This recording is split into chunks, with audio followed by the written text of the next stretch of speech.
हाँ जी। तो पहला फैक्ट क्या है इस सेशन का? 21st सेंचुरी बिज़नेस फैक्ट का पहला फैक्ट ये है कि average monthly requirement in India, कि पुराने टाइम में इंडिया में कितने ज़्यादा पैसों की ज़रूरत हुआ करती थी और आज के टाइम पे कितने पैसों की ज़रूरत हुआ करती है, वो चीज़ मैं बताऊँगी। और हम जो बोलते हैं कि हम मिडिल क्लास फैमिली में से बिलॉन्ग करते हैं, असल में हम मिडिल क्लास फैमिली में आते हैं या नहीं आते हैं, वही चीज़ मैं इसमें बताऊँगी। देखो, सबसे पहले सबसे पहले यहाँ पे क्या है, एक तरफ हमने ईयर लिखा है, फिर उसके बाद क्या है, ये वाला जो कॉलम है ईयर्स का है, कि आज से 100 साल पहले की बात करते हैं कि एवरेज मंथली महीने की इनकम कितनी मतलब कितनी ज़रूरत हुआ करती थी पुराने टाइम पे, और आज के टाइम पे कितनी इनकम की ज़रूरत होती है, वो हम सबसे पहले समझते हैं, है ना। आज से 100 साल पहले की बात करते हैं कि एक मिडिल क्लास फैमिली जो है, एक जो मिडिल क्लास फैमिली एक तरफ होती है, एक होती है लोअर क्लास, एक होती है मिडिल क्लास और एक होती है रिच क्लास। हम जो है हम बोलते हैं हम मिडिल क्लास में आते हैं। अब वही हम देख रहे हैं कि हम मिडिल क्लास में आ रहे हैं क्या यहाँ लोअर मिडिल क्लास में आते हैं। अब वो कैसे समझेंगे? जैसे कि आज से 100 साल पहले की बात करते हैं, 1920 की बात करते हैं। 1920 में एक मिडिल क्लास फैमिली कितने रुपए कमाती थी? अब साथ साथ में रिस्पॉन्स भी दे जाओ। हाँ, 1 रुपए। लेकिन उसी की जगह वन। जो रिच कैटेगरी वाले थे, ये कितने हाँ, कमा रहे थे? 5 रुपए। मतलब जो ये रिच कैटेगरी वाले थे, इनके पास इतना पैसा था कि ये उस टाइम पे 5 फैमिलीज को रन कर सकते थे। उस उतना पैसा था रिच कैटेगरी वालों के पास। और ये जो है, ये वहाँ यहाँ पे जो इसकी बात कर रहे हैं, ये है मिडिल क्लास। फिर आ गया 1940। 1940 में उसी की वैल्यू और घट गई, है ना। मतलब कि 1 रुपए की जगह क्या आ गया?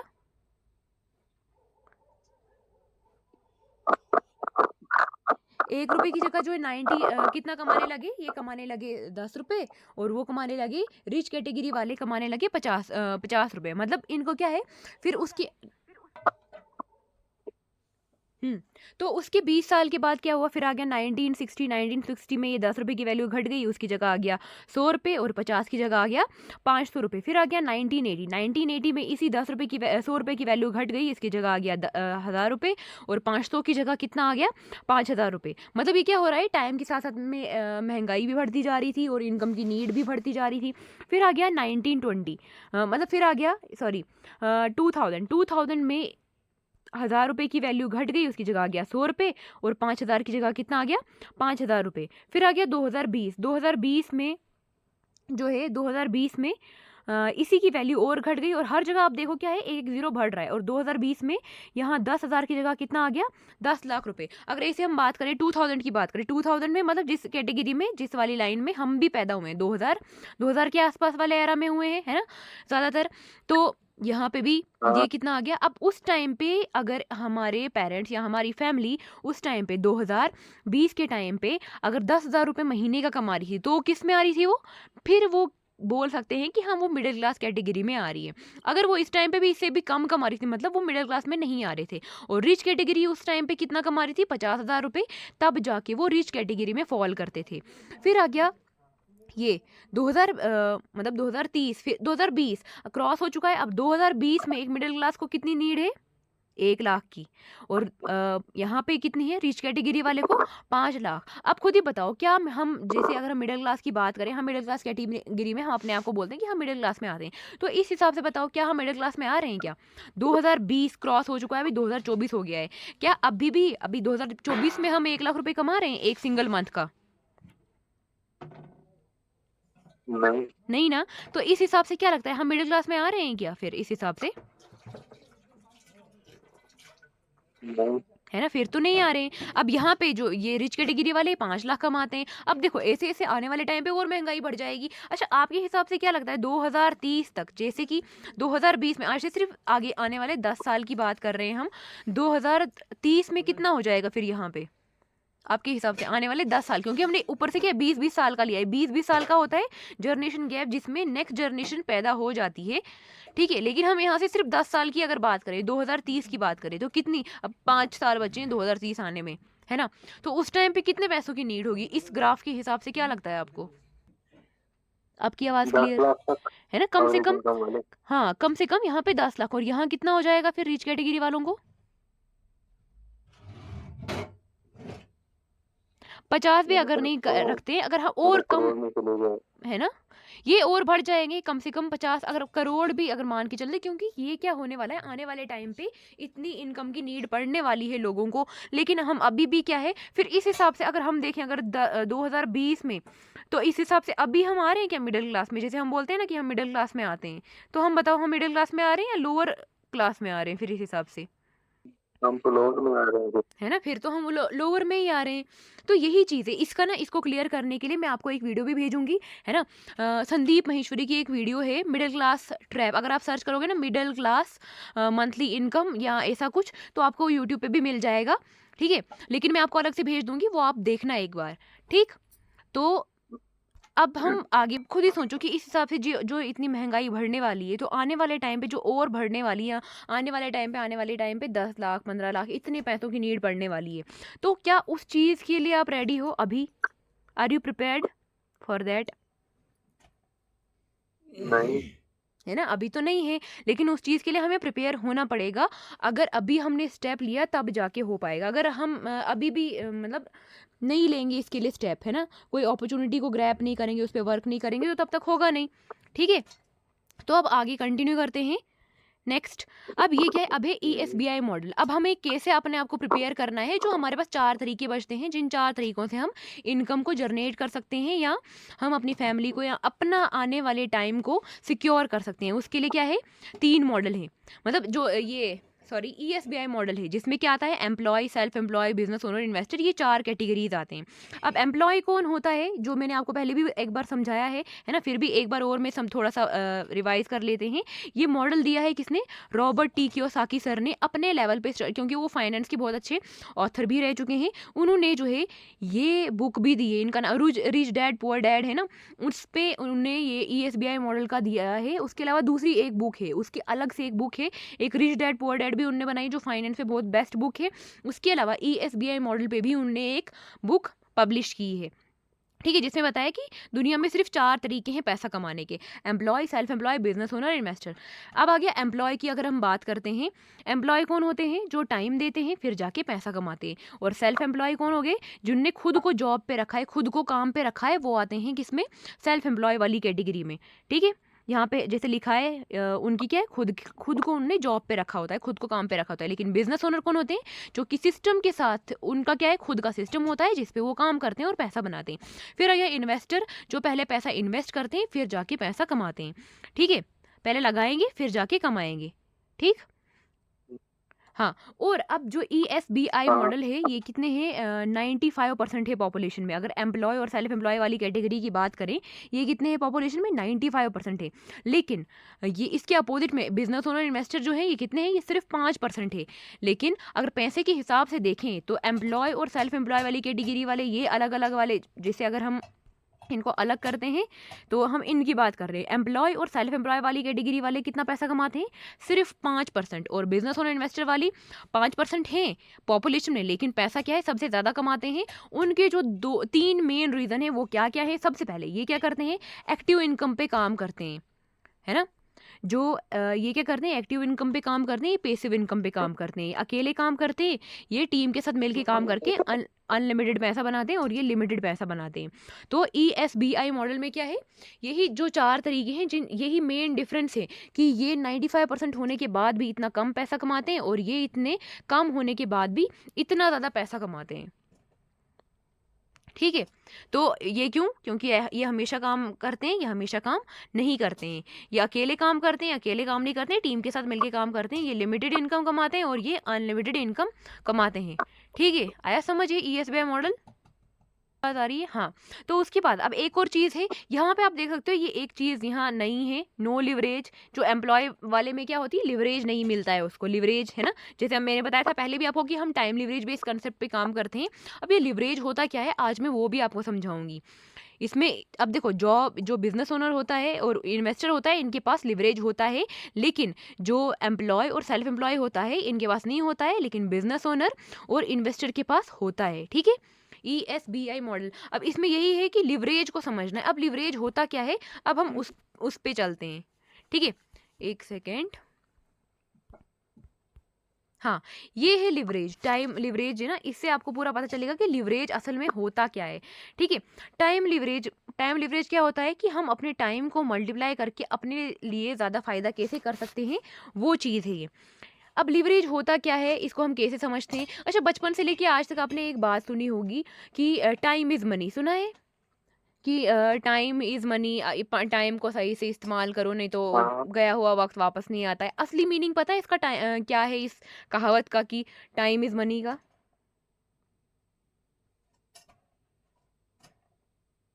नहीं? ऐसे बोलते हैं ना हम कि टाइम ही पैसा है। अगर हिंदी में एक्सप्लेन करें इस लाइन को, लेकिन इसका जो है असल मीनिंग आज मैं आपको बताऊंगी। अब वो कैसे है, अब हम अब टाइम लिवरेज को समझते हैं। टाइम लिवरेज होता क्या है, इसको इसमें कैसे काम करके जो बिजनेस ओनर इन्वेस्टर इतना पैसा कमाते हैं वो समझते हैं। अब टाइम लिवरेज क्या होता है, हम एक तरफ लेते हैं एक जॉब वाला पर्सन, एक तरफ लेते हैं एक बिजनेस ओनर। अब इनको सबसे पहले हम एक तरफ पहले जॉब वाले का समझते हैं कि जॉब वाला पर्सन है ये अपने टाइम को कैसे इन्वेस्ट करता है या कैसे अपने टाइम का इस्तेमाल करता है। दिन में इसके पास 24 घंटे होते हैं तो 24। अच्छा, इससे पहले एक और चीज़ कि जो जॉब वाले होते हैं और बिजनेस ओनर होते हैं, दोनों के पास कितने घंटे होते हैं दिन में? 24-24। है ना, 24-24 घंटे हैं। क्या आप अपने 24 घंटों को 28 घंटे, 30 घंटे, 50 घंटे, 100 घंटे बना सकते हो? नहीं। नहीं ना। मगर ये क्या होता है, जॉब वाला नहीं कर सकता है लेकिन बिजनेसमैन कर सकता है, अपने 24 घंटों को मल्टीप्लाई करके बहुत ज़्यादा घंटे बना सकता है। अब वो कैसे, वो समझना अब, ठीक है? एक तरफ है एक जॉब वाला पर्सन कैसे काम करता है वो हम समझते हैं। देखो, एक तरफ एक जॉब वाला पर्सन है, एक दिन में कितने घंटे होते हैं? 24 घंटे।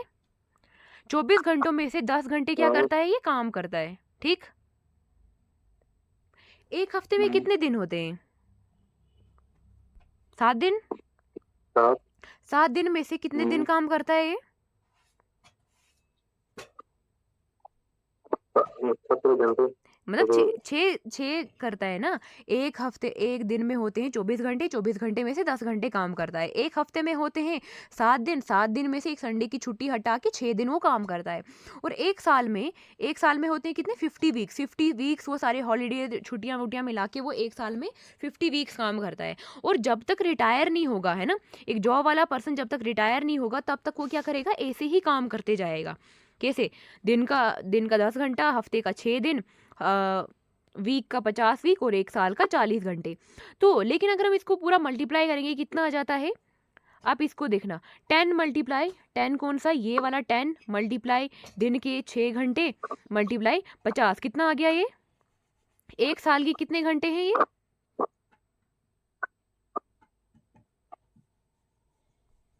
ये आप देख सकते हो ना, यहाँ पे क्या लिखा है, 3000 घंटे, 3000। है ना?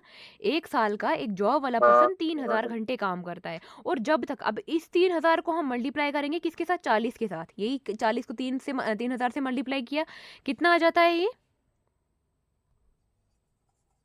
1,20,000। हाँ, मतलब एक जॉब वाला पर्सन एक पूरी जिंदगी काम करेगा तो कितने घंटे काम करेगा ये, कितने घंटे काम करेगा? मतलब अगर 3000 एक साल में और 40 साल तक, मतलब जब तक वो रिटायर नहीं होगा पूरी जिंदगी वो एक जॉब वाला पर्सन ऐसे ही काम करता रहेगा, तभी जाके उसको पैसा आएगा, ठीक है? अगर काम नहीं करेगा तो क्या होगा, पैसा नहीं आएगा। हाँ। हाँ, तो मैं ये बता रही थी कि जॉब वाला पर्सन क्या करेगा, ऐसे ही काम करेगा तब उसको पैसा आएगा, अदरवाइज उसको पैसा नहीं आएगा। ठीक, अब समझ आया? हाँ। अब बताओ खुद ही, क्या आपको लगता है कि एक जॉब वाला पर्सन अगर ऐसे काम कर रहा है, क्या बिजनेसमैन भी ऐसे ही काम करता होगा? नहीं, नहीं, बिज़नेस वाला है ना, ये तो मतलब। अलग से काम करता है। अब वो कैसे काम करता है ये भी हम समझते हैं, ठीक है? अब जो एक तरफ हम रखते हैं एक बिजनेस, अब ये वाला समझ आ गया। अब ये कितना कर रहा है, 1,20,000 घंटे काम पूरी ज़िंदगी मिला के। लेकिन अब बिज़नेस ओनर को देखते हैं कि कैसे वो ऐसे काम कर रहा है। जैसे बिज़नेस ओनर तो ऐसे काम नहीं करता है, लेकिन वो कैसे काम करता है वो समझते हैं। एक बिज़नेस ओनर जो है, ये क्या करता है, इसके पास बहुत सारी कंपनीज़ होती है ना, जो बिज़नेस ओनर होता है उसके पास बड़ी-बड़ी कंपनीज़ होती है, हज़ारों के हिसाब से एम्प्लॉइज़ होते हैं। चलो मानते हैं कि एक बिज़नेसमैन है, उसके पास क्या है, टीम है, कितने लोगों की, कम से कम 500 लोगों की टीम है उसके पास, ठीक है? वो 500 लोग जो है अगर दिन का 4-4 घंटा काम करेंगे 2 महीने में कितना पहुंच जाएंगे इसके बराबर, जो जॉब वाला था ना उसके बराबर पहुंच जाएंगे। वो कैसे? अब अगर इसको मल्टीप्लाई करेंगे 500 एम्प्लॉइज मल्टीप्लाई, अगर वो दिन का सिर्फ 4-4 घंटा काम कर रहे हैं मगर जॉब वाला कितना कर रहा है 10 घंटे काम कर रहा है। जो बिजनेसमैन वाली जो पर्सन है अगर वो 4-4 घंटे भी काम करेंगे वो 2 महीने के अंदर अंदर पहुंच जाते हैं किसके बराबर? 1,20,000 घंटे के बराबर। अब देखो कितना बड़ा डिफरेंस है। ये पूरे 40 साल लगा रहा है एक जॉब वाला पर्सन, और जो बिजनेसमैन है वो कितने दिनों में काम कर रहा है? 60 डेज। 60 डेज, खुद ही सोचो, 40 साल और 60 डेज में जमीन आसमान का फर्क है। इतना ज्यादा डिफरेंस है कि नहीं? हाँ, है ना? फिर हमें बताओ फिर किस वाले के तरीके से हमें काम करना चाहिए? एक जॉब वाले की तरह काम करना चाहिए या एक बिजनेसमैन की तरह काम करना चाहिए? बिजनेसमैन की तरह। है ना? बिजनेसमैन की तरह। वो कैसे? क्योंकि वो टीम बनाता है। अब जो ये समझ आ गया होगा आपको टाइम लीवरेज। अभी ऐसे ही जो है अपने टाइम को मल्टीप्लाई करके बहुत ज़्यादा प्रॉफिट बनाता है। जो 2 महीने में इतना काम कर सकता है, मतलब कि अगर आने वाले 40 साल का देखें तो वो करोड़ों के हिसाब से कमाएगा। ऐसे ही करोड़ों के हिसाब से करोड़ों घंटे काम करेगा। लेकिन एक जॉब वाला कितने, सिर्फ 1,20,000 घंटे ही काम कर पाता है ना? तो ये डिफरेंस है। और यही इसमें एक और यही सेम डिफरेंस हर एक में लागू होता है। मतलब क्या है? ये हमेशा एक्टिव इनकम पे काम करते हैं, हमेशा काम करेंगे तो ही इनको पैसा आएगा। जॉब वाले पर्सन है ना, ये पैसिव इनकम पे काम करते हैं। ये अकेले काम करेगा, ये टीम के साथ मिलके काम करेगा, काम नहीं भी करेगा इसको तब भी पैसा आएगा। इसको लिमिटेड ही इनकम आएगी जितना काम करेगा, और ये जो है ये अनलिमिटेड इनकम कमाता रहेगा सालों साल। ठीक है, ये जो है मेन डिफरेंस है। अब यही समझते हैं अब टीम। जैसे टीम की अगर हम बात करें, हमको लगता है ना टीम बनाना क्यों ज़रूरी है। जैसे ये मैंने आपको क्लियर भी किया था, पहले बताया था मैंने आपको टीम के बारे में कि टीम बनाना क्यों ज़रूरी है। हाँ, आज मैं उसका आपको फ़ायदा दिखाती हूँ कि उसका पावर क्या है। अगर हम टीम के साथ मिल के काम करेंगे उसका फ़ायदा क्या है, उसका प्रॉफिट क्या है। फॉर एग्जाम्पल जैसे कोई अब एग्जाम्पल मान के चलते हैं, ये क्या है? ये एक दूध वाला है, ठीक है, और ये क्या है यहाँ पे इसी के अपोजिट में मिल्क मैन है। दोनों दूध वाले हैं, है ना? दोनों ही दूध ही बेच रहे हैं। अमूल वाला भी दूध बेच रहा है, कॉमन मिल्क मैन भी दूध बेच रहा है। चलो दूध वाले का नाम रखते थे रामू। दूध वाला क्या है? कम से कम 50 कस्टमर को दूध बेचता है। सुबह उठेगा, गाय को दूध निकालेगा, है ना, फिर उसके बाद उसको चारा वारा डालेगा, फिर जाके वो दूध देगी। अगर अगर कभी रामू दूध वाला बीमार हो गया, या अगर इसकी गाय ही जो है बीमार हो गई, क्या ये इन 50 कस्टमर को दूध बेच पाएगा? नहीं। नहीं बेच पाएगा ना। अब इसकी इनकम क्या है? इसकी इनकम तो रुक गई। अब तो ये पैसा भी मतलब इसको क्या है, इसको तो इनकम भी नहीं आएगी। ये हो गया मिल्कमैन की बात। अब खुद ही सोचो, क्या ये 50 कस्टमर जो है वो वेट करेंगे कि रामू दूध वाला ठीक होगा फिर जाके हम दूध लेंगे, कि कहीं और चले जाएंगे? वो कहाँ चले जाएंगे? कहीं और अमूल वाले के पास। है ना, वो अमूल वाले के पास चले जाएंगे, या कोई दूध वाला दूसरा रख लेंगे। तो ये चीज़ है। तो अब देखो, अब अमूल वाला क्या कर रहा है? ये भी दूध बेच रहा है। इसने भी एक टाइम पे बहुत मेहनत की होगी नेटवर्क बिल्ड करने में, कम से कम 2 से 4 साल दिए होंगे, 5-6 साल दिए होंगे। तो अब जाके ये बैठ के पैसा कमा रहा है। देखो, ये भी दूध बेच रहा है, लेकिन ये दूध कैसे बेच रहा है? विद द हेल्प ऑफ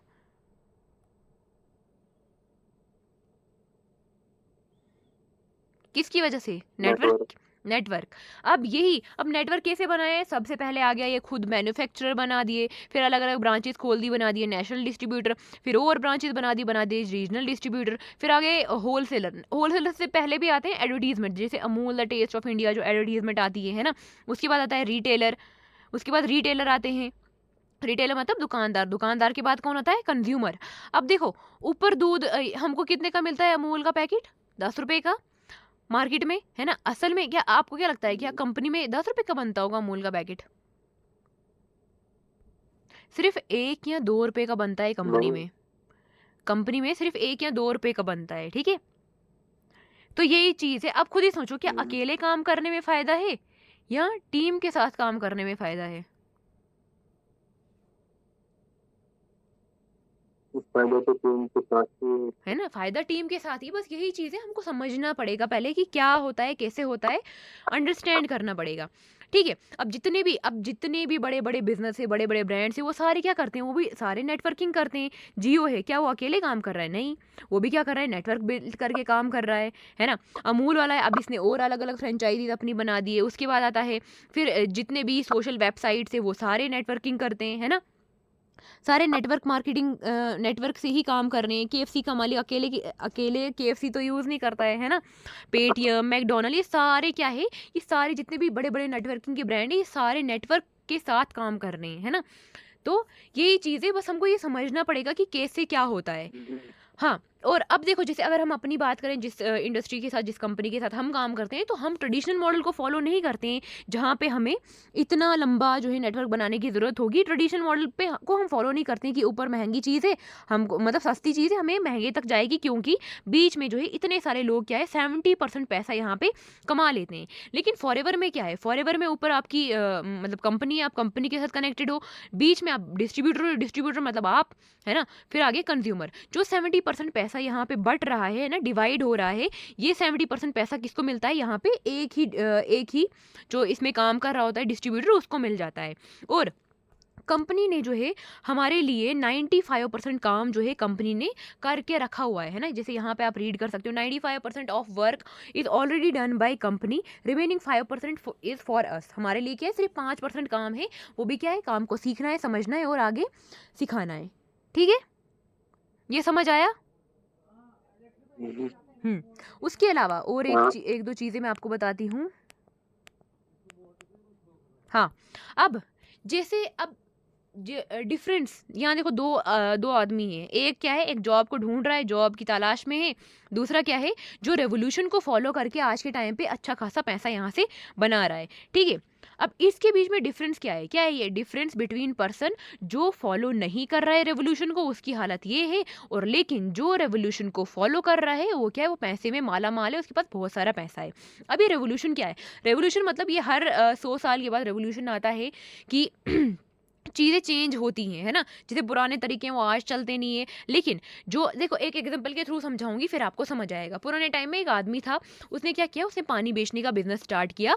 तो आज के टाइम पे अब देखो बहुत सारे लोगों ने उसका मजाक उड़ाया कि क्या तू पागल हो गया है, कितने नदियाँ, नाले, कुएं, झरने हैं जहाँ से लोग पानी लेते हैं, तेरे से कौन पानी खरीदेगा, तू बोतलों में बेच रहा है ना। लेकिन आज के टाइम पे देखो, खुद आप देख सकते हो कि कितने सारे लोग जो है मार्केट में, भले ही नल का भी कहीं दिख जाता है, फिर भी वो प्रेफर करते हैं कि नहीं ये अच्छा नहीं होगा, बोतल का पानी ले लेते हैं, है कि नहीं। हाँ। वो अब क्या है, वो एक रेवोल्यूशन बन चुका है। लेकिन अगर उस रेवोल्यूशन में अब हम जाएंगे, उसमें तो हमारा कोई प्रॉफिट नहीं होगा, क्योंकि वो पहले का रेवोल्यूशन था। कि मगर आज के टाइम का रेवोल्यूशन क्या है, वो चेंज हो चुका है, आज का सिनेरियो चेंज हो गया है। अब जो आज के टाइम का रेवोल्यूशन है वो कौन सा है, जिस रेवोल्यूशन का हम भी पार्ट बन सकते हैं और ऐसी सिचुएशन अपने लिए बना सकते हैं, वो क्या है, वो सिर्फ एक प्लेटफॉर्म है। मतलब वो कौन सा है, नेटवर्क मार्केटिंग, या जिसको अगर हम सर्च करेंगे गूगल पे, अगर आप सर्च करोगे 21st सेंचुरी का ट्रेंडिंग इंडस्ट्री कौन सी है, वो आपको मिल जाएगी। यहाँ पे ये जो है ना ब्लू से लिखा हुआ है, आप इसको रीड करो एक बार। आप अपना माइक अनम्यूट करके इसको रीड करो, जो ब्लू में लिखा है लाइंस में नीचे, ये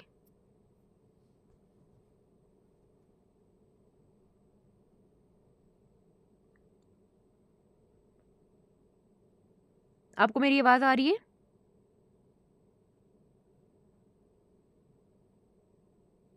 आपका माइक म्यूट हो गया है शायद, आप माइक अनम्यूट कर लो। हाँ, कर दिया। हाँ, ये मतलब शेयरधारी market industries of learning and network marketing are combining to create today's and tomorrow's new health हाँ, वेल्थ। मतलब देखो आज के टाइम की ट्रेंडिंग इंडस्ट्री कौन सी, हेल्थ एंड वेलनेस वाली और नेटवर्क मार्केटिंग वाली। और इस पे एक बुक भी आ चुकी है, द वेलनेस रेवोल्यूशन। ठीक है, वेलनेस रेवोल्यूशन एक पूरी बुक है, अगर गूगल पे सर्च करोगे आपको पता चल जाएगा कि वेलनेस रेवोल्यूशन ये किसने दी है, पॉल्स एंड पिल्जर ने, जो कि एक बहुत ज़्यादा ग्रेट इकोनॉमिस्ट रह चुके हैं, अभी भी हैं। बहुत सारी बुक्स भी उन्होंने बनाई है, क्योंकि इनसे बहुत बड़े बड़े बिजनेसमैन जो है ना, इनसे सजेशन लेते हैं कि हमें इधर पैसा लगाना चाहिए या नहीं लगाना चाहिए, मतलब किसी भी कंपनी में, क्योंकि इकोनॉमिस्ट को पता होता है कि कहाँ पैसे का प्रॉफिट होगा, कहाँ नहीं होगा, कहाँ डिमांड है, कहाँ नहीं है ना।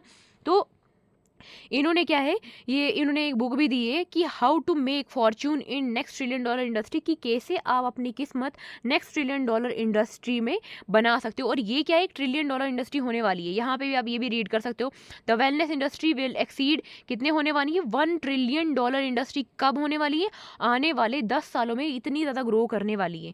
ठीक है, ये भी जो greater entrepreneurship opportunity will be distributed rather than manufacturing and product services. और हम क्या है, हम जो एंटरप्रेन्योरशिप क्वालिटीज़ जो है, हम क्या है, हम प्रोडक्ट्स में डील करते हैं ना कि सर्विस में, क्योंकि दो तरीका का बिजनेस होता है, एक सर्विस का होता है, एक प्रोडक्ट्स का होता है, और हम प्रोडक्ट्स में डील करते हैं। ठीक है, इतना समझ आया? आगे बढ़े।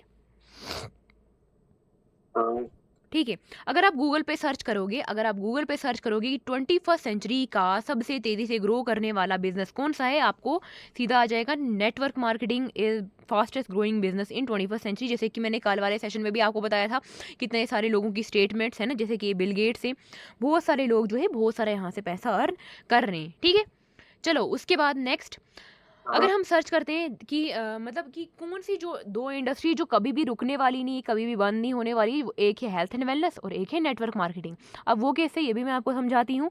जैसे आप हॉस्पिटल तो आए होंगे, हॉस्पिटल जब भी कहीं ना कहीं हॉस्पिटल गए होंगे, क्या आपने कभी भी हॉस्पिटल खाली देखा?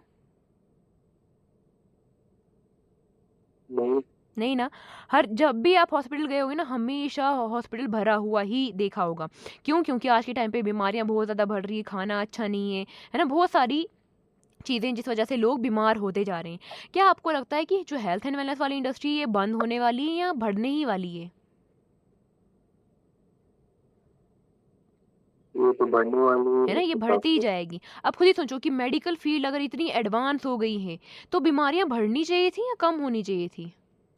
क्योंकि बोलते हैं ना कि मेडिकल फील्ड बहुत एडवांस हो गई, कितने सारे वो चीज़ें आ गई हैं, लेकिन उन्हीं मेडिकल की दवाइयों की वजह से साइड इफ़ेक्ट हो रहे हैं, जिसकी वजह से और बीमारियां बढ़ रही हैं, है ना, बहुत सारे साइड इफ़ेक्ट्स हो रहे हैं। तो इस वजह से हेल्थ एंड वेलनेस इंडस्ट्री क्या है, आने वाले टाइम में ग्रो करने ही वाली है। उसके बाद नेटवर्क मार्केटिंग की अगर बात करते हैं, जैसे कोई भी चीज़ हमारे घर में है, या जैसे जिस फ़ोन से आप मीटिंग लगा रहे हो, ये फ़ोन आपने कहाँ से लाया है, ये बता सकते हो? हाँ शॉप। शॉप से। क्या शॉप से डायरेक्टली आपके हाथ में आ गया? हाँ क्या शॉप से डायरेक्ट, क्या शॉप पे डायरेक्टली तो नहीं आया ना? अभी शॉप या कंपनी, कौन सी कंपनी का है? कोई भी कंपनी Redmi। का फ़ोन यूज़ कर रहे होंगे, रियलमी, वीवो, एमआई, जो भी होगा, है ना। अब ये क्या है, ऊपर जो दुकान पे, क्या दुकान पे दुकान पे कहाँ से आया फिर? दुकान पे मतलब पैसे कम से गए होंगे। हाँ जी।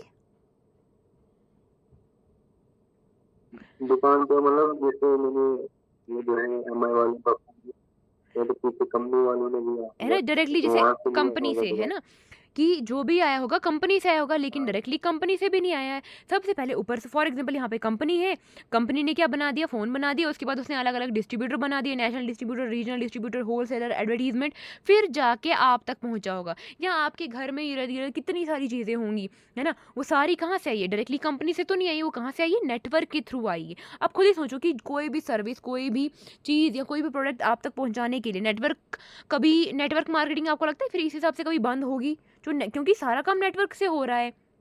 क्या नेटवर्क मार्केटिंग आपको लगता है कभी बंद होने वाली है या रुकने हाँ वाली हाँ। है? नहीं।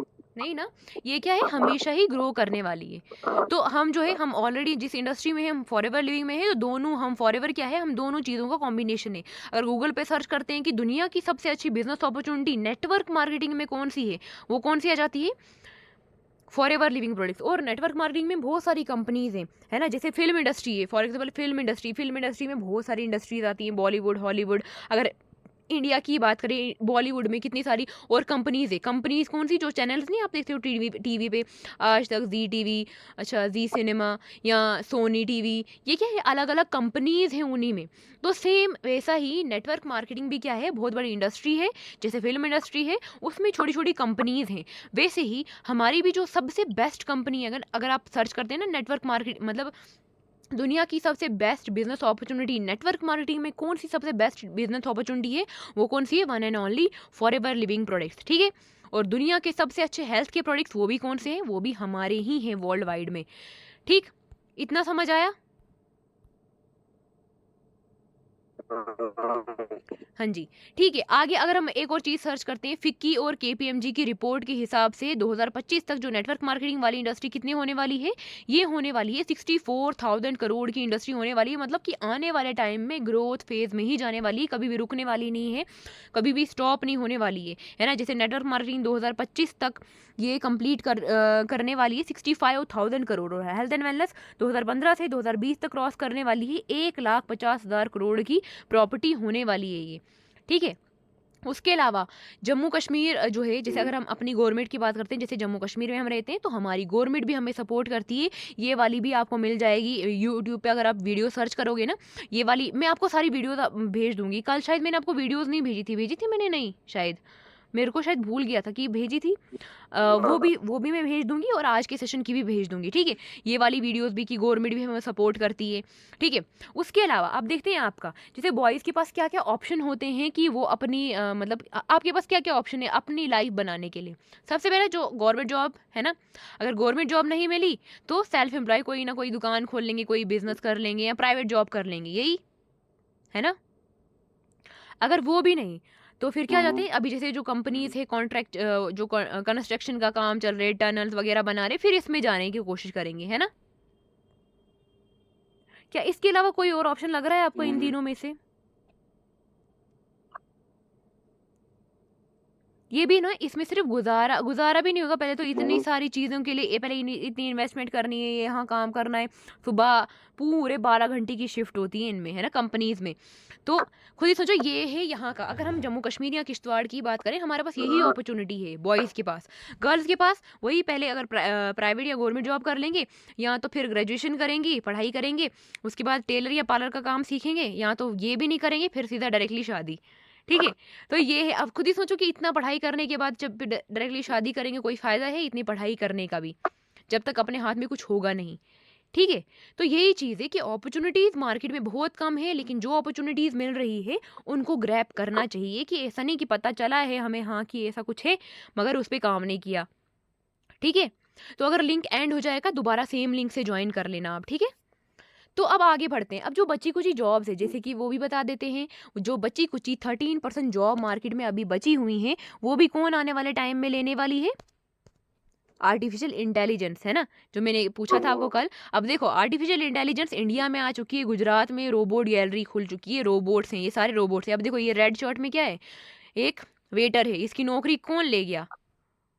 Robot, artificial intelligence. अब लोग इंटेलिजेंस जो है आने वाले टाइम पे जॉब जो है ख़त्म करने वाला है, ले जाने वाला है। अभी यहाँ पे आप देखोगे, गूगल पे सर्च करोगे, रोबोट गैलरी इंडिया में, रोबोट गैलरी है गुजरात में, है ना। मोदी जी भी वहाँ विजिट करके आ चुके हैं। और ये क्या है, देखो, जब वहाँ गए थे तो ये सर्व कर रहे थे इनको चाय, पीएम मोदी को। और ये आप रीड कर सकते हो कि रोबोट कैफ़े इन कहाँ है, गुजरात में रोबोट गैलरी है। यहाँ पे क्या होता है, ये एक ऐसा कैफ़े है जहाँ पे जो वेटर है, जो मतलब रोबोट है, सारा काम खुद करता है। खाना बनाने तक से लेके ऑर्डर करने तक, कुकिंग तक, सर्विंग तक, सारा काम रोबोट खुद करते हैं। आप यहाँ पे ये रीड कर सकते हो, देखो, this is the only cafe in India where robot perform all task like taking orders, cooking and serving. ये सारा काम रोबोट्स खुद कर रहे हैं, ठीक है। उसके बाद हिंदी पढ़नी आती है, हिंदी में ये पढ़ना आप ज़रा, जो ऊपर से लिखा है ना हेडलाइन, ये पढ़ो। भारतीय न्यूज चैनल ने बनाई एआई एकर इनको आप जा सकते थे, तो करोड़ की नौकरी है। मतलब जो न्यूज़ चैनल पे नहीं होते हैं, एंकर होते हैं, देखो ये जो है यहाँ पे, ये मैम वहाँ पे होती है जो एंकरिंग करती है, न्यूज़ बताती है लोगों को, है ना। ये देखो, आज तक न्यूज़ चैनल है ना, आज तक, जो इंडिया का सबसे फास्टेस्ट ग्रोइंग न्यूज़ चैनल है ना। तो इन्होंने क्या बना, अब यहाँ क्या आ गया है, एआई। एआई मतलब आर्टिफिशियल इंटेलिजेंस। जो ये वाइट ड्रेस में आपको दिख रही है लड़की, ये क्या है, ये एआई की एंकर है, आर्टिफिशियल इंटेलिजेंस की एंकर है। आप खुद सोचते सकते हो कि एंकरों की नौकरी तक जा रही है ना। अब खुद ही सोचो कि फिर हमारे पास कौन सी एम्प्लॉयमेंट बचेगी, सारी जो आर्टिफिशियल इंटेलिजेंस ही कवर कर रही है। उसके बाद अब जॉब की असली मीनिंग क्या है, क्या डेफिनेशन है जो बोलते हैं, नौकरी क्या लिखा है, खुद ही पढ़ लो एक हाँ, बार। नौकरी की एक डेफिनेशन है, जिसे आप मरोगे नहीं और पैसे वाले आप कभी बनोगे नहीं, ये तो एक जिंदगी काटने का जरिया है। मतलब क्या है जॉब की डेफिनेशन है कि भूखे तो सच में कभी मरेंगे नहीं, है ना? पैसा तो आता है थोड़ा-थोड़ा, थोड़ा-थोड़ा। पैसे वाले भी कभी बनेंगे नहीं, जो पैसा आएगा वो सारा खर्च हो जाएगा। और ये सिर्फ़ क्या है एक ज़िंदगी काटने का ज़रिया है। अब खुद ही सोचो हमारे फैमिली ने भी तो ज़िंदगी काटी, आप भी ये ज़िंदगी काटना चाहते हो या जीना चाहते हो? जीना। जीना चाहते हैं ना तो उसके लिए कुछ अलग तो करना पड़ेगा। अब देखो जो जॉब्स के लिए अभी जैसे सारे जो है जो गवर्नमेंट जॉब के लिए अप्लाई करते हैं, है ना? स्टिल अभी तक लोग जो है बिल्कुल क्रेजी हो चुके हैं कि हमें एग्जाम देने कोचिंग करनी है पैसा लगा के, है ना? जैसे अभी ये हर एक की बात है क्योंकि हमको यही चीज़ सिखाई गई है। अब देखो ये क्या है हर साल 55 लाख एप्लीकेशन फॉर्म आते हैं एमबीए बीटेक मास्टर्स की डिग्री करके। कहाँ किसके लिए? डी ग्रुप के लिए। डी ग्रुप का मतलब फोर्थ क्लास की जॉब करने के लिए ये इतनी पढ़ाई इतनी सारी डिग्रीज और उसमें भी जद्दोजहद है कि हमें ले जाओ फोर्थ क्लास के काम के लिए भी। ठीक है। अब ये देखो जब कोविड का टाइम था कितने सारे लोगों को जॉब से निकाल दिया गया था। ये आप देखो 27 million youth in age group इनको क्या है जॉब्स जो है ख़त्म हो गई थी। मतलब तब क्या उनको जॉब से निकाल दिया गया था क्योंकि उनके पास था ही नहीं कोई ऐसा अर्निंग सोर्स। तो ये प्राइवेट जॉब्स में से निकाल गया था। और यहाँ देखो गवर्नमेंट जॉब के लिए कितने सारे लोग अप्लाई कर रहे हैं 8,000 की लाइन में कौन है? एमबीए और पीएचडी होल्डर लाइन में लगे हैं किसके लिए? 8,000 की नौकरी के लिए। और इन सब की एज देखो कम से कम 30 प्लस की एज होगी इन सब की, है ना?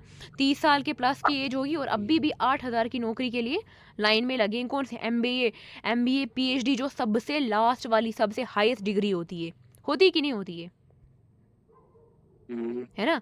तो ऐसे लाइन में लगे। अच्छा अब जम्मू कश्मीर की बात करेंगे। जम्मू कश्मीर जैसे 2020 का ये अपडेट है कि ये पहले आता था थर्ड रैंक पे। आज आज का जो अपडेट देखा आपने किस रैंक पे आ रहा है? फर्स्ट नंबर पे आता है जम्मू कश्मीर अनएम्प्लॉयमेंट के मामले में। अगर इंडिया में देखें सबसे ज़्यादा अनएम्प्लॉयमेंट हमारे जम्मू कश्मीर में है। ठीक है।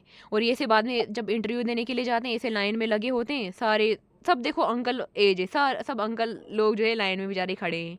और किसके लिए? बाद में इनको नौकरी मिलेगी नहीं मिलेगी वो अलग बात है। इतने साल लगाने के बावजूद भी अब नौकरी मिल भी जाती है ना फिर उनको तनख्वाह नहीं मिलती है। फिर धरने पे बैठते हैं पथराव करते हैं। बताओ है ऐसा ही है ना कि कुछ गलत बोल रही हूँ मैं? नहीं। है ना ऐसा ही है। अभी देखो पहले हाँ। ये जो है 2023 का डाटा है। लास्ट 5 ईयर से पिछले 5 सालों से अनएम्प्लॉयमेंट रेशो बढ़ता ही जा रहा है हमारे जम्मू कश्मीर में। ठीक है। ये देखो जम्मू कश्मीर पहले नंबर पे राजस्थान था। और उसके बाद था शायद एक और कंट्री कहीं पे था ये सिक्किम में 20% और जम्मू कश्मीर 3% मतलब 23%। हम जो है थर्ड रैंक पे आते थे अनएम्प्लॉयमेंट के मामले में। थर्ड रैंक पे आते थे। अब किस पे आते हैं? अब फर्स्ट रैंक पे आते हैं। इस साल का अपडेट देखो जो अभी इस साल नया नया आया है जो मैंने स्टेटस पे भी चढ़ाया हुआ था।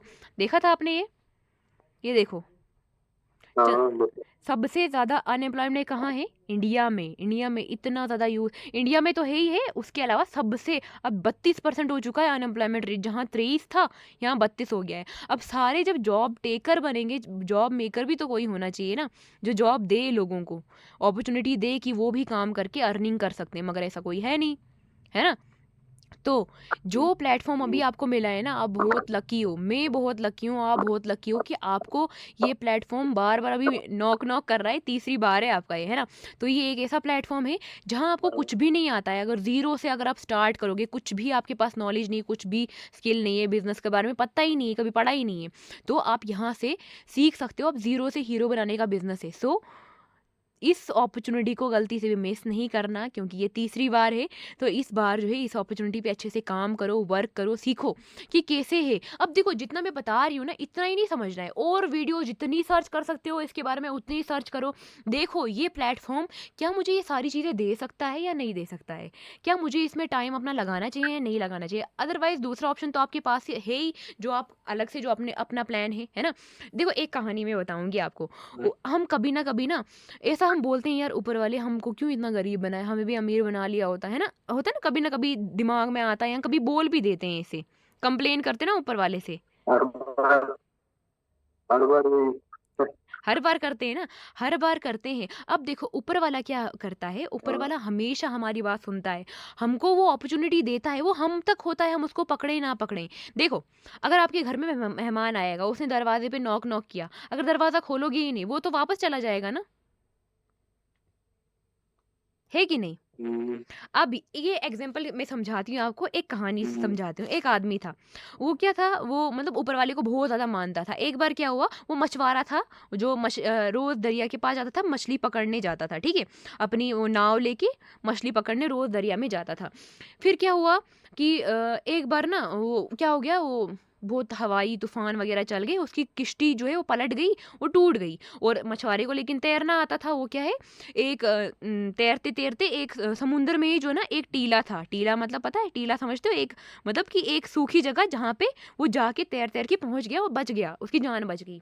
वो क्या बोलने लगा, ऊपर वाले को बोलता है कि ऊपर वाले मुझे बचा ले, मेरे को पता है मेरे को आप पे बहुत भरोसा है, आप मेरे को बचा लोगे। क्या बोलता है? आप मेरे को बचा लोगे? तो फिर ऊपर वाले ने क्या किया, ऊपर वाले ने उसके पास एक आदमी भेजा, ठीक है? आदमी भेजा किश्ती लेके कि आजा, मैं तेरे को नदी पार करा देता हूँ, इतना तूफान है ये, तेरी तो छोटी किश्ती थी वो टूट गई, मैं तेरे को अभी अपनी किश्ती में ले जाता हूँ, आजा नदी पार करा देता हूँ मैं तेरे को। बोलता है नहीं नहीं, मेरे को ऊपर वाले पे भरोसा है, ऊपर वाला मेरे को खुद बचा लेगा, तुम चले जाओ। उसने बोला कि नहीं कोई नहीं आएगा, आजा बचा, अभी जो है मैं बचा लूंगा, किनारे पे पहुंचा। बोलता नहीं नहीं आप जाओ, मैं जो है ऊपर वाले पे भरोसा कर रहा हूँ, मैं वो जब आएंगी मैं उनके साथ आ जाऊँगा। तो ये क्या हुआ, ये वाला चला गया, ये आ गया वापस। फिर आया दूसरा किश्ती वाला, दूसरा किश्ती वाले, उसको भी इसने सेम वही चीज़ बोली कि मेरे को क्या है, मैं ऊपर वाले पे भरोसा करता हूँ, वो मेरे को बचा लेगा, आप चले जाओ, आप कर लो पार, आप चले जाओ अपनी किश्ती में। ये भी चला गया। फिर आया तीसरा, तीसरा कौन-सा था, ये लास्ट था। लास्ट जो है शिप आई थी, शिप आई, उसने बोला कि आजा, ये लास्ट किश्ती बची हुई है, इसके बाद कोई नहीं आएगा तेरे को बचाने के लिए। बोलता है नहीं नहीं आप जाओ, मैं नहीं आऊँगा। और मगर रात में क्या होता था कि बोलता है उनने बोला कि यहाँ खतरा है, रात में पानी ऊपर आ जाता है और तू डूब जाएगा। तो बोलता है नहीं नहीं आप जाओ, मैं मेरे को ऊपर वाले पे भरोसा है ना? ऊपर वाले पे भरोसा है। क्या 3-3 बार उसको क्या है वो अपॉर्च्युनिटी हाँ, मिली, वो आया, वो अगर उनके साथ चला जाता तो बच जाता, है ना? आया ही नहीं। फिर क्या बोलने लगा, नहीं मेरे को ऊपर, फिर वो क्या हो गया, रात हो गई, फिर दरिया का पानी ऊपर आ गया और वो डूब गया। ठीक है ना, जो बहाव होता है वो ज़्यादा हो जाता है रात को, और पानी ऊपर आ गया और वो डूब गया। फिर वो मर गया, हो गया ऊपर भगवान के पास, बोलता है भगवान जी, मैं आप पे इतना भरोसा करता था, आप मेरे को बचाने नहीं आए। बोलता है तू कितना बेवकूफ़ है, मैंने तेरे पास 3-3 किश्ती वाले 3-3 नावें भेजी थी, तू उसके पास उनके साथ क्यों नहीं गया? अब मैं तेरे को खुद थोड़ी आता बचाने, मैं तो तेरे पास भेज रहा हूँ ना सहारा। तो वही चीज़ है। तो इससे क्या समझे आप कि जब अपॉर्च्युनिटी मिलती है ना, तो उसको पकड़ लेना चाहिए, उसको छोड़ना नहीं चाहिए। उसको छोड़ दिया, वैसे-वैसे हमारा टाइम निकलता जाता है। तो इसीलिए इस कहानी का मतलब ये है कि जब हाँ, आपको अपॉर्चुनिटी मिली है तो कभी भी मिस नहीं करना चाहिए। एक बार बिल गेट्स पता है, दुनिया के सबसे अमीर आदमी है वो, है ना? बिल गेट्स के बारे में जो मैंने कल आपको बताया था।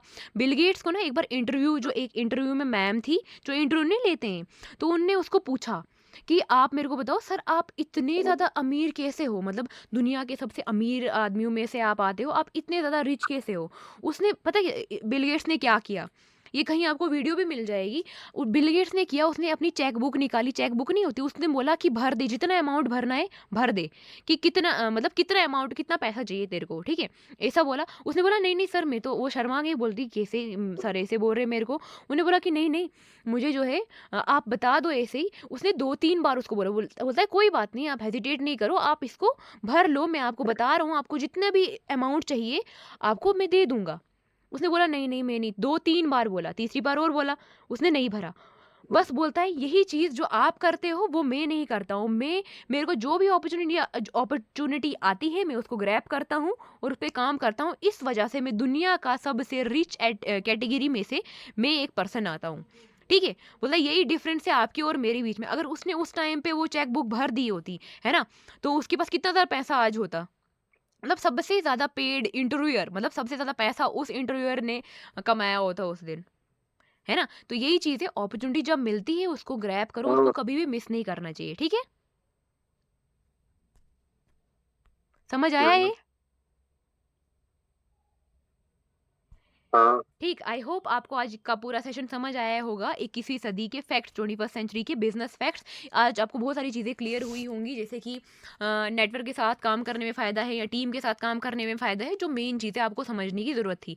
बाकी जितनी भी चीज़ें आपको सर्च करनी अपने लेवल पे, मैं आपको फ्रीडम मतलब खुले, मतलब ऐसा कोई गलत चीज़ होती तो मैं नहीं बोलती कि आप सर्च करो, है ना? मैं फ्रीली आपको बोल रही हूँ, आप खुद अपने लेवल पे जितनी स्टडी करना चाहते हो, जितना सर्च करना चाहते हो, उतना सारा सर्च करो। और मैं इसके रिलेटेड आपको कुछ वीडियोज़ भेजूँगी, वो आप कंप्लीट कर लो, ठीक है? फिर मिलते हैं कल के सेशन में। और कल का सेशन बहुत ज़्यादा अच्छा होने वाला है, जो मेरा पर्सनल फेवरेट सेशन है, जो है फुल कंपनी प्रोफाइल। उसके बारे में आपको बताऊँगी, जिस कंपनी के साथ हम काम कर रहे हैं, इसका पूरा बैकग्राउंड क्या है, जिसके साथ हम वर्क कर रहे हैं, ठीक है?